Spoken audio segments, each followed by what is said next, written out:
world has changed. America has changed.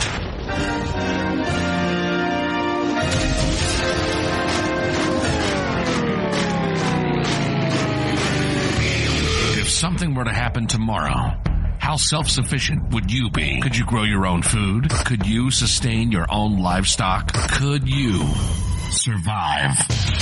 This is the We Grow Our Show with Nick and Don. Nick and Don talk about everything from politics to planting. They cover techniques, methods, and tips on how to not only survive, but thrive. Visit the website at WeGrowOurs.com. Lock and load. This is the We Grow Our Show. Get your grow on. Welcome back to the We Grow Our Show. We're in a very smoke-filled situation room today. It's not smoke, it's vapor, dang it. All right, well, we've got the caterpillar from Alice in Wonderland over here puffing away on something. Peachy Keen ginger tea, baby. Peachy Keen ginger tea. Yeah. That's a mouthful. I know, and it's still better than cigarettes. It smells delicious. It is delicious. Anyway, well, I appreciate that Don is not a smoky, smelly tobacco kind of guy. He's more of a walking air freshener. So that's enjoyable. Anyway, this week on the We Grow Our Show. That was awkward. Okay. This week on the We Grow Our Show, we are overcoming some awkwardness in the studio. I don't know what it is, but there's an aura. We're going to talk about some frequently asked questions. There are a lot of questions that we get at the prepper shows, the survival shows. A lot of people calling in about different things. Yeah, on the website. WeGrowOurs.com/ask us. Yep, people are actually doing it. Yeah. We can appreciate that. Why don't I start it off? Okay. One of the questions I get asked the most is these people are in survival mode. They're preppers. They're survivalists. They come up to the thing and they see rabbits and ding, this little switch goes off that, can't you starve to death on nothing but rabbit? Oh, that's a good one. Rabbit starvation. Rabbit starvation, aka protein poisoning. Rabbits are awesome because their meat is 21% protein. That means that 215 pounds of rabbit meat per year how does that work? 215 pounds. It works really well. Very well, as long as I know the math. It's 21% protein. That means that 215 pounds of rabbit meat is 45 pounds of protein, pure protein. A female rabbit will give you that in a year. Her babies will anyways. Divided out, that's 75 grams a day of protein. About half a pound of rabbit. So half a pound a day will give you all the protein you need and you get the job done with one breeding female. So if you ate nothing but rabbit, that would be extremely high protein, not very much fat, less than 10% fat in the weight of the meat. Right. So the cholesterol is very low, but it's a healthy meat. It's a very healthy meat. So if you need cholesterol to survive, you're in survival mode, and you're eating nothing but rabbit meat, you're going to fail. You're going to have too much protein, not enough cholesterol, and your body's not going to be able to process it. So it's a real thing. It is a real thing. In fact, there was an expedition that went to Antarctica, I believe it was, and their plan was to grow food for rabbits and then eat the rabbits. And it was a great plan. They had all the math worked out, how much they would need, this, that, and the other. And then 2 weeks into the trip, everybody started getting chronic diarrhea and dying. Really? Yeah. When was this? Like 72, somewhere around there. 1772? No, like in the 1900s, because it was National Geographic with their, gotcha. With their cameras and stuff. 1772 with cameras, that'd be I don't know. You didn't say with cameras. You just said it was I'm sorry. Yeah. Okay. Anyway, so they're down there and they're starving to death on full bellies full of rabbit. They weren't getting all of their greens. They weren't getting cholesterol, calcium. They weren't getting any of the other things you need for your body to produce what it needs. Right. So if you're in a situation where you need cholesterol, if rabbit is your only meat source, you're going to have to go zombie style and start eating some brains. Just slurp them down. So if you boil the rest of the rabbit? Yes. Minus the skin. Obviously, yeah. Actually, I would cut and gut the rabbit just like you would with, if you were just going to eat the meat. Yeah. And then remove the brain and all of the fatty lipid intestines, clean them out really good, and put them in to make the broth. That will render the lipids out of the brain and the intestines into the meat. You can also throw the bones in there for the marrow. Right. And that'll give you a nice, rich, cholesterol-rich broth. Good cholesterol, too. Yeah. So that is my advice. If you're in a survival situation and you're hunting wild rabbits, you need to eat the entire rabbit minus the fur. So I would suggest storing other things to go along with that, like butter. Hey, there you go. You know, I don't know how butter doesn't necessarily store the easiest. Well, and with the farm girl in the making, milk. and with the farm girl in the making says that she cans butter. Yeah, that's right. So I say there is a way. But also, when you have rabbits, you have urine and poop from the rabbit that, no, I'm not Where saying. Where are you going with this? No, don't eat the poop. Don't drink the urine. I'm saying you have other nutrients that you can use to grow other things. Right. So if you have a livestock integration system, like what we've been talking about, you'll have your quail, you'll have fish and aquaponics, hopefully, or at least a garden you can throw the poop in. Right. You need other things to eat. You can't live on nothing but T-bone steak either. You'll have issues there. It won't be lack of cholesterol. It will be something else. I believe there was a 21-year-old girl in Britain that had eaten nothing but chicken nuggets since she was 6. And she was skinny. She wasn't like overweight or anything, but she ended up dying from malnutrition. Yeah. So if you eat nothing but a certain thing, you'll die from it eventually. So we're not doctors or anything, but don't eat nothing but a certain thing. Exactly. There you go. Have a well-rounded, balanced diet. Yeah. But in the meantime, while we're not in survival mode and you look down and can't see your toes because there's a big fat gut in the way, rabbit's a good, healthy, non-fat meat. It's a good way to substitute chicken in almost any recipe. Oh, yeah, yeah. We love our rabbit. And we put it in anything we make chicken. Rabbit's good. Mm-hmm. Yeah. So, all right, what else you got? I think it's your turn, Don. Well, I've been asked a few times on aquaponics, which is first thing I guess I'll talk about. So when it comes to aquaponics, if you don't like fish, should you still do it? In fact, you know what? I think we have a listener. Captain IT boy. In the IT world, we call them users, but in the drug world, we call them clients. I like that. I'm not in the drug world. Let's actually put on one of our questions, and then I believe this was part of it. So let's take a listener's voicemail call in, and do that, and then we can just answer that. Let's take the listener's call. Hey guys, this is Seamus McNobody. My question is kind of a multi-part question for probably both of you guys. We are looking at a small piece of land with a house right in the middle of a little over 2 acres, set a few miles out from the city that we currently live in. We have backyard rabbits and chickens now, and also some a honeybee hive on our very tiny city property. And if we buy this place, we'll be looking to get into some dairy goats, possibly dual-purpose dairy and meat goat. So I'm looking for a recommendation. What breed we should be looking at for a good dual purpose, or if we should just ditch the dual purpose idea and go with one breed for milk and a different breed for meat. So that's the question about that. All right, let's just take this in parts rather than the whole thing. So we'll touch on the aquaponics in a minute. Let's talk about goats. Okay. What's your advice? Well, size matters. If you've got a small area, maybe go with a smaller goat. He said he's got 2 acres he's going to. Yeah. Well, I don't know what his pen sizes are. Yeah. Or what he's going to be setting up there. See, I guess you go, sky's the limit. You go the big goats. Well, as far as single breed or dual purpose goats. Yeah, I have no idea with goats. I've never raised them. Okay. I can answer a little bit of this. The Boer goats are really the best meat goats. As far as milking goats, they don't make the best. If you've got 2 acres, go with separate. the Nigerians, the dwarf Nigerians, are small goats, and they make wonderful milkers. The Oberhaslis are amazing milk goats, and the probably La Mancha Nubians are also great milk goats.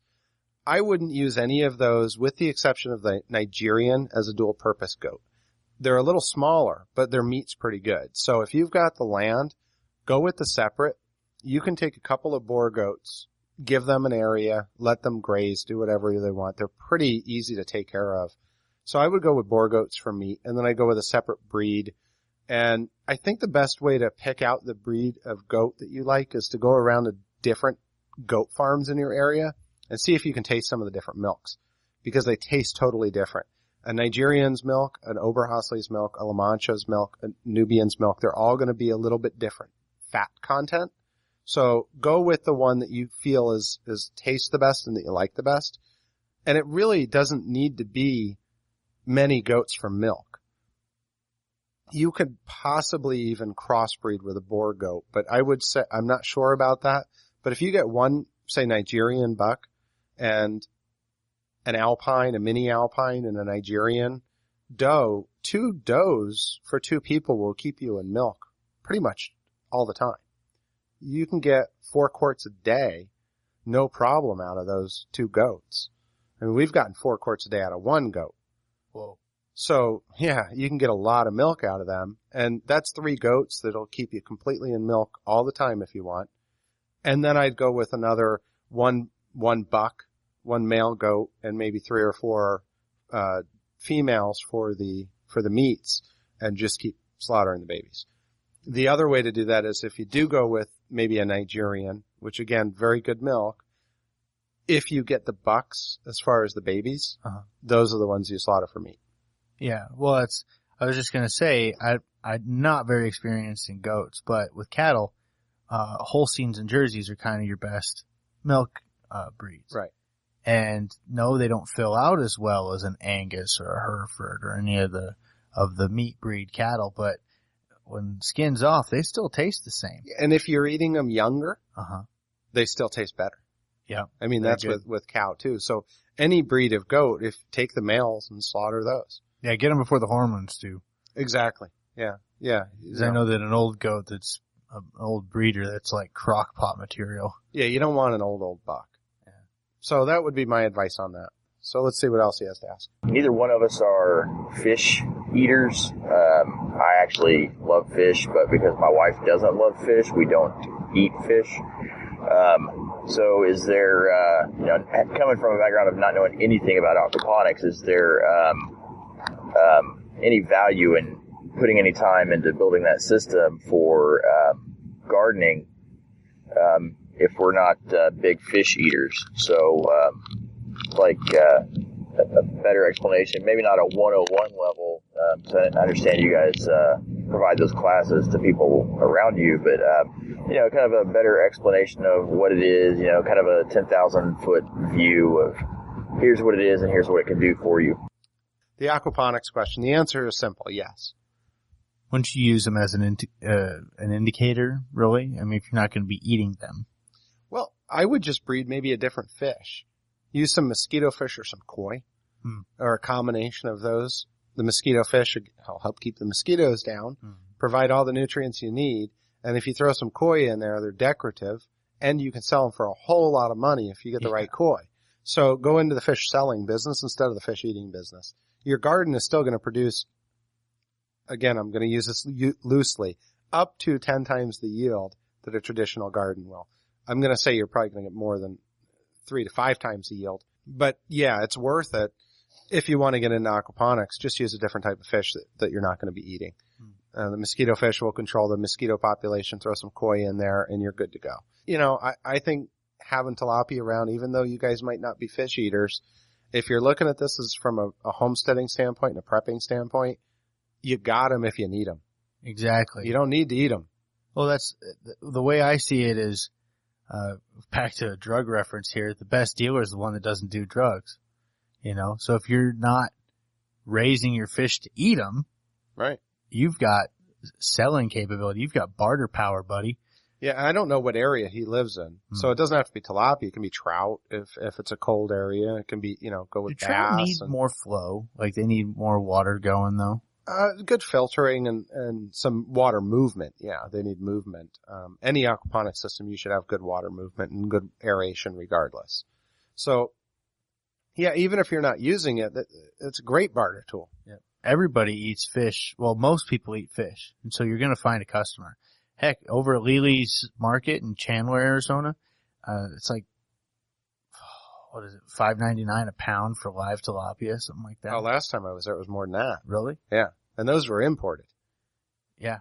So I mean, depending on the Asian market you go to, they do sell them around here and they can get expensive. So those guys will probably buy them too. they will. They will. I've sold to some Oriental Do you have markets. to have any type of I have license? no idea. I didn't ask. I'm not going to ask. I don't want to know. Oh man, that's funny. But yeah, mandatory 20 years in jail. Right. There's people that'll buy them from you. And if you can't sell them, you can barter them. So Yep. what do you eat? Trade them. Yeah. Well, and now this is young technology, but, maybe change the fish out for quail. If you can figure out how much fish. You still need quail, fish in it. You still need fish. Yeah. You'll still want the fish in it. To eat the. Yeah. Catfish. Well, I'm saying you can have less fish and more Right. quail. Right. So you could do quail Yeah. with the system. And that way, you're having something that you can eat. Yeah. But if you're doing, if you've got 2 acres and devote an acre to goats, an acre to aquaponics, you should be good. Yeah. Forget the rabbits. Hey. So now he has a rabbit question too. So let's ask that. Okay. And let me just finish up with I know he asked for kind of a 101 type thing. Less than 101. Yeah, less than 101. The 10,000 foot view. Yeah, I think for the 10,000 foot view, I hate to do this. Go back and listen to the other 2 shows we've done on aquaponics. One of them had Roger Terry on. I know you listen to a lot of the shows. I think you've probably hit that. That's probably a really good place to start. Go to go to one of the groups and start getting into that before you design your system. Listen to that. We'll do another aquaponics show coming up, but I don't want to do this whole thing on aquaponics either. Yeah, so. Don really gets going once you fire up the aquaponics. I know somebody's like that about rabbits too. Yeah, that guy's kind of a jerk though. Let's go into the rabbits. Also, like I said, we've got rabbits now. We've got 4 does and 1 buck. I don't know that we're going to expand that any better, but expand that anymore just yet. But if we have some room, and and we will, then it's not something that I'm totally against. So Nick, I guess that's directed at you. How would you go about setting up an easily expandable rabbitry?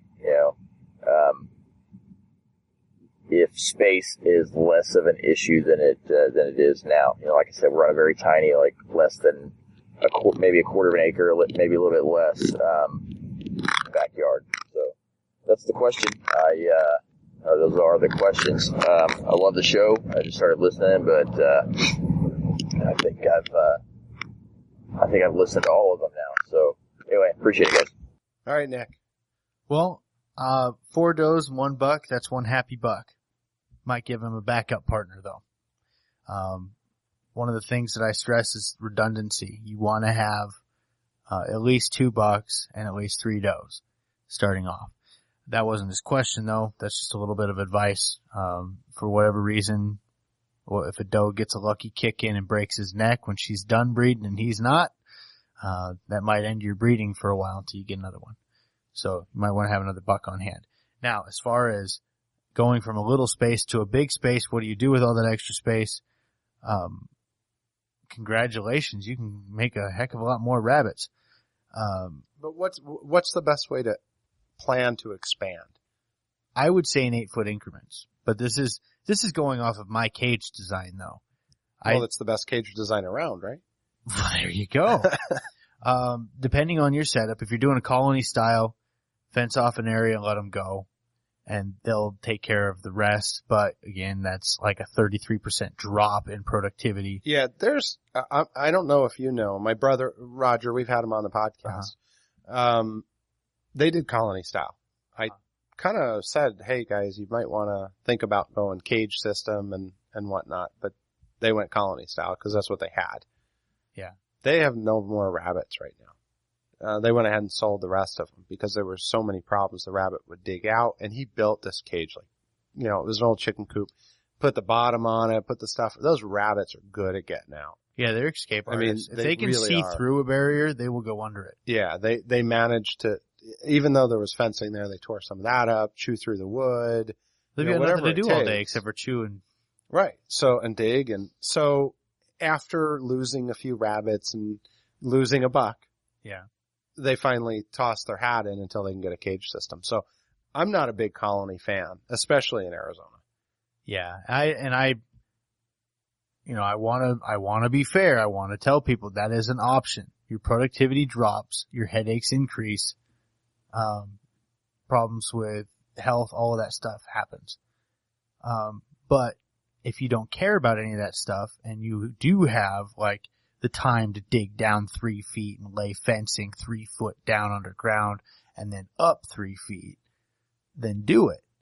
And you can have a decent colony set up. But you've got to protect from predators. Exactly. So you've got all of these things going against you with colony, but it is a set it and forget it style rabbitry.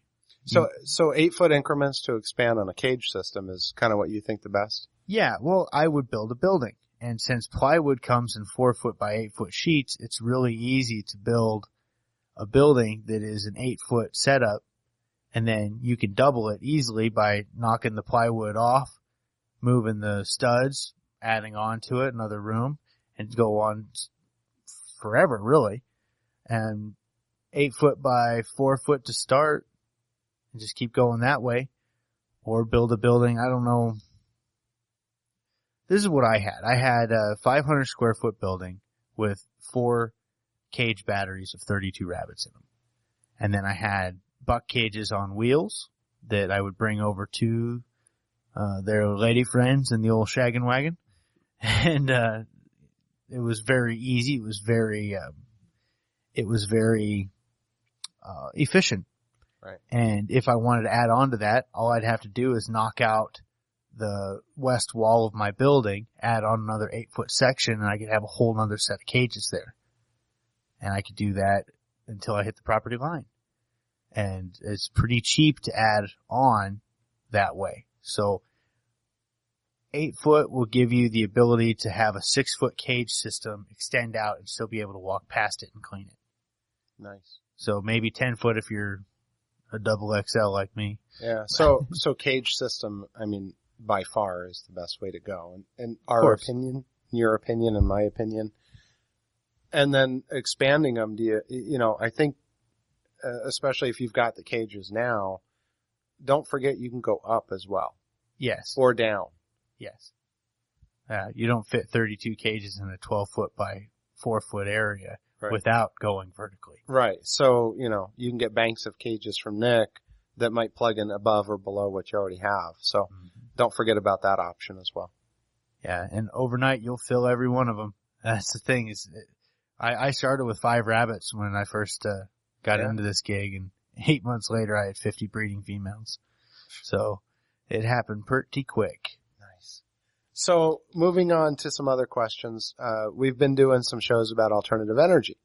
That's right. And we've gotten a few questions on alternative energy, on gasification, on, what else is there. So actually, let's start there. What else is there? Because you're the alternative energy guy. And I don't know much about it, but I want to look into magnetic energy. Okay.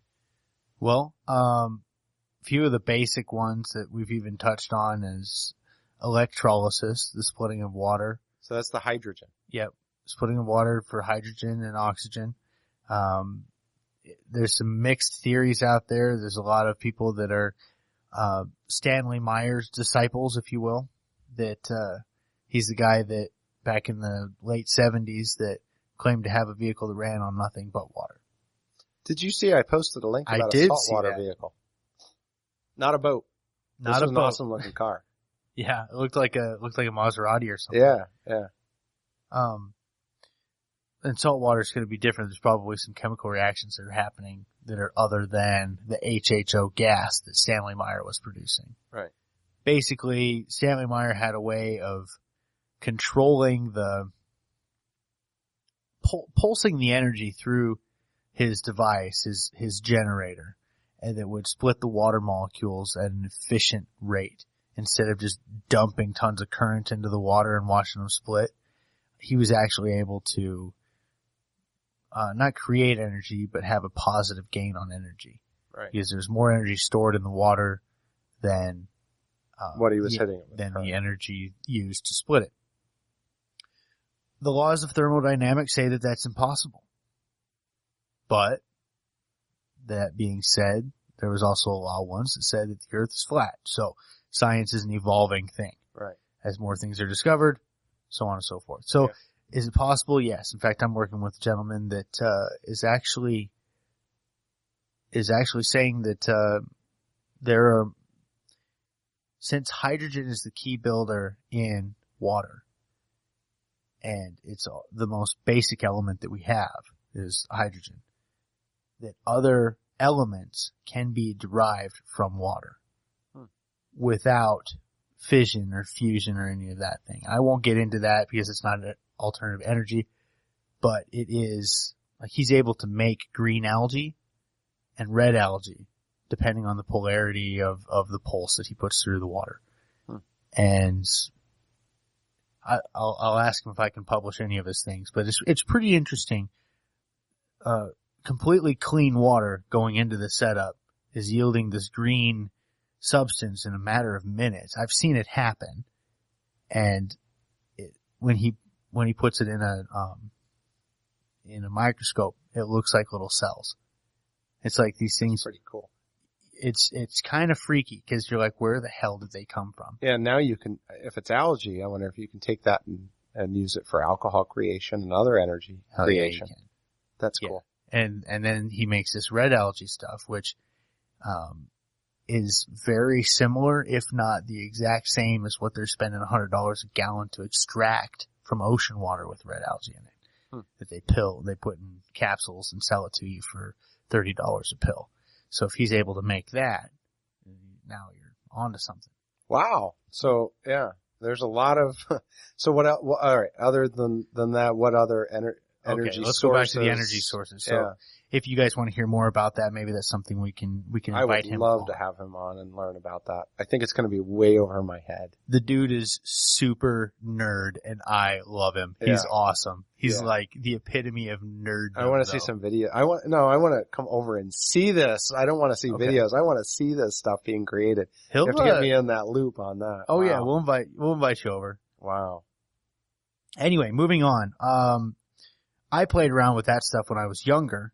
Then that kicked me over into biodiesel. Biodiesel is great. If you take used vegetable oil, filter so it doesn't have chunks of fried chicken in it and other contaminants, you have to use methanol to cut it and then harvest the methanol back out of it. But, you can run a diesel truck on used vegetable oil. Well, any diesel. So that, I mean, biodiesel is, and it's even available now commercially in some areas, so. The problem is finding the used vegetable oil. Now that the trap cleaning companies are fighting for, this stuff because so many people were going out there and grabbing it. Right. That they're actually locking the dumpster so people don't take their garbage. Yeah. There are other ways of getting biodiesel. In fact, this is one of the only times that I do believe in genetic modification of an organism, is when they took algae and they genetically modified it so that when it reproduced, it would be a lipid. The lipid that it contains would be the same as diesel fuel and jet fuel. Wow. So, yeah, the oil that's in algae is very similar to crude oil. The only reason crude oil is black is because the rest of the organic substance is rotting. And that's why crude oil is the way that it is. People that say that fossil fuels are a non-renewable resource don't realize that crude oil can be replaced with algae being pushed into the ocean floor. Right. You know, the pressure of the waves hitting it and all of that stuff actually will cause the breakdown of the algae. Now I don't have anything to back this up. This is just what I've read on the subject. But algae and oil are very, very close. They're just a few years apart from each other. Does that make sense? Yeah. So the fact that we're paying so much per barrel on a non-renewable resource really got me pissed off, because you can really make a lot of algae in a little bit of water. In fact, you aquaponic people try to get rid of it. Oh no, we can use it to do all sorts of stuff like biodiesel creation. In fact, there's some kits you can actually get to go with your aquaponic system that you could pull that off of and go right back into creating biodiesel in your aquaponic system. I didn't know that. Good thing we have an aquaponic specialist in the house. All right, so I think we've covered a lot of this stuff before, and I think it comes down to when you do this, plan for flow in your design. So if you're moving especially and you've got an opportunity to start from scratch, one of the things I would do different, and this is what a lot of people ask, is where do I start? Where do I begin? We'll pick something, whether it's aquaponics or quail or rabbits or chickens or bantam chickens or ducks or goats or anything. Pick that one thing and experiment a little bit, get it going, and then see what you're doing with your waste after you've started. See what you're doing with your feed as you go, and then start designing that system to flow together. So if you are using that waste in your garden, how easy is it to get it to your garden? So what container are you putting it in to move it there? Is there something that's going to make your life easier if you were to move that setup? So start with a good plan. Nick and I are available to help you guys out too. We're happy to do consulting and to help you out with planning stages of this. You know, if you're local to Arizona, we'll even come out and help you out. If you're not, we'll look at pictures and, you know, kind of help plan this stuff out, because we've done this. So I think that's a big question that I get, is how do I start? And it's not just what do I start with, but how. So what's your advice? Well, I started with rabbits, and I had no intention of being a homesteader when I started. Truly. I thought I'm going to use these things to pelletize unorganized biomass, and then I'm going to eat their offspring, and that's where it's going to end. Till I sold a few. And then I became a greedy capitalist and started making lots and lots of rabbits and selling lots and lots of rabbits. By greedy capitalist, I mean, you know, I was a greedy capitalist. Yeah. That was basically it. So find something that you like. If you don't like feeding animals, hey, don't get into this. Bottom line. If you don't like planting gardens, I would look at aquaponics, because it's a heck of a lot easier than out there raking and hoeing and weeding and stuff. So starting off, pick something that you like. If you think quail, if you don't want to kill anything, but you just want eggs and you're living in an apartment, get a small quail cage, put it on your balcony. Yeah. Now, I've got a guy in Phoenix that's raising 800 pounds of rabbit a month in his little itty bitty apartment. That's awesome. Yeah. Crazy. Yeah. But he's doing it. So yeah, he stepped that up. The first cage system that he got was 6, and he had it in this room there. And then he's added on to it since. So now he's going to start competing with me, I think, with the rabbits. Anyway. That's awesome. I can't imagine having to do that in a little apartment. Oh yeah. And well, what's cool is he's breaking so many rules over there. Yeah, I can't imagine the landlord would be happy. Well, he took the pipe for the automatic clean out goes through the wall and into his toilet.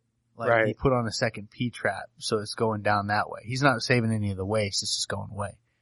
But you walk into the room, you don't smell anything. I mean, you can tell there's animals there, but it's not like right, it's not a horrible. It's not like you walked into a piss storm. He's got it plumbed right in. That's just awesome. Could you imagine being the plumber, like, down on the lower level? Because it's like second story. Nice. It's a lot like of volume to go through, right? There's a lot of water moving in there. Ton of friggin' rabbit turds. Like, who's flushing Cocoa Puffs? Oh, that's a lot of bunny poop. No, all right. So I think that's it. That's kind of, I think we've, do you have any other questions that you can think of? Oh, there's always some at the prepper events that Oh gosh. The rabbit starvation one's probably my biggest question. Yeah. I get the, Oh, how to keep them cool. okay, that's That's because a- this goes right into aquaponics too. Cause you have to cool or heat, so. Yeah. The simple answer is, you have to condition the air to get them under 90 to survive, under 80 to breed. You can do that a few ways. Burlap sacks laying over top of the cages with a soaker hose and a fan going through is about as cheap and easy and redneck as you can go. It's what I've done. And that keeps them cool enough. You can apply that same knowledge to an opening in a doorway and do it for the whole building if you want to do that. Or a greenhouse. Or a greenhouse. Fans and material that'll hold water into the air. That's what you want. Right. A spongy type material. Even certain plastics will do. But Home Depot is just a couple minutes away from most people. You can always buy a swamp cooler pad or you can get a swamp cooler itself. And they're not that expensive. Yeah, they can be. Those Master Cool I have is pretty penny, but man, that thing is amazing. My father-in-law actually gave me my swamp cooler. Yeah. And I put it on this, it's like a 3-ton unit. It's huge. And the first thing I did was I took it to my house and put it on my rabbit shed that was 15 foot by 8 foot. And this thing was designed to cool a 4,000 square foot building. Right. And the rabbit that was closest to it was actually so cold she would chow through her food faster than anybody else. And she had this plush winter coat on and it's 120 degrees outside. She was so screwed up. She's like, what is going on? So I took a reading and exit temperature was like 68 degrees. Yeah. The thing was amazing. So I gave her a nesting box and everything and tried to shield her from the direct flow. Nice. Yeah, I think Arizona, EVAPs work wonderful. Yeah. I know you still have to supply energy to them, but they work wonderful for aquaponics as well. Yeah. So I can't think of anything else. Oh, misters and a fan are pretty cheap to use too. Yep, I have that in my greenhouse along with some fans and the EVAP. So thank you for listening again. I want everybody to go to www.wegrowers.com/askus. Check us out on Facebook and share. Thank you to our sponsors, Hostile Hair and Pure Natural Simple. And EcoPod Gardens. And EcoPod Garden. I always forget to mention EcoPod Gardens. I don't know. Maybe you just don't like the guy that owns it. Yeah, he's an ass. So, yeah, ask us questions. I mean, we'll try to, we're not always going to devote a show. I think we've done that a couple times. Mm-hmm. But we're going to try and get back to you guys as soon as possible via email or on the podcast. So we'd love to hear them. And if you'd rather not have your problems broadcast all over the place, you can still email us. Well, you can even still send us a voicemail and we'll get back to you. Just say, don't put this on the podcast. Yeah. I'd rather not be famous, please. Speaking of famous, we hit 80,000. Yeah. So we need to get to 100,000 guys. So share. We're kind of a big deal. Share that podcast out, please, on Facebook and all that. We have no fans on Facebook and we're going to hit 100,000 here by the end of the year. Yeah. So we're excited. Woohoo. Yeehaw. Yeehaw. Oh, that reminds me. Are we, do we want to announce we're going to start consulting? Well, we kind of did. That's why I said they could contact us. Okay. Now I feel awkward because I wasn't really paying attention for that part. Hey, I found some software that we can actually help plan out backyards too. Cool. So, I mean, everything from setting up where you're going to put your, make microclimates for your animals and your different plants and stuff, where to put your greenhouse, what to do there. So I'm pretty excited about that. Yeah. So Nick and I are available for consultation. Just give us a holler and we'll set something up with you guys, whether you're local or out of state as well. That's right. On that note, let's wrap it up, Donnie boy. Woohoo. I'm tired. Yeah, me too. It's been a long week. Yep. It's time to quit the day job. And it's only Tuesday. Oh my gosh. Please stop. Don't remind me. Well, thanks for joining us for another episode. Bye.